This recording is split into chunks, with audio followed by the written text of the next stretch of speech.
kooperatibistak direnak, nire senarra ere kooperatibista da, eta nire semeak hezkuntza eskola kooperatibo batetara joaten dira. Eta hori da Arrasateko etxe askoetako errealitatea. Eta hori da gure herriak daukan berezitasun handienetakoa.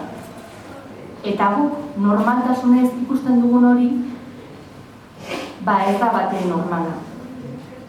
Eta horregatik jarri behar dugu balioan. Eta horregatik sentitu behar gara harro, eta horregatik jabetu behar gara daukaguna. Eta hori, gogoan izateko, gaur Arrasateko plaza bati jarriko diogu bere izena. Eta bertatik igarotzen garenean, gogora dezagun, gaur daukaguna, hein handi batean, berari esker dela. Eta bukatzeko, Jose Azurmendik, Jose Maria Arizmendiargetaren idazketatik bildutako esaldi eta gogo eta sorta jasotzen duen liburusketatik esaldi bat esango du. Mundua ez zaigu eman bakarrik begiratzeko, eraldatzeko ere eman zaigu. Eta eraldaketa hori ez da eskuekin egingo. Lehenengo ideiekin eta ekintza planekin egingo.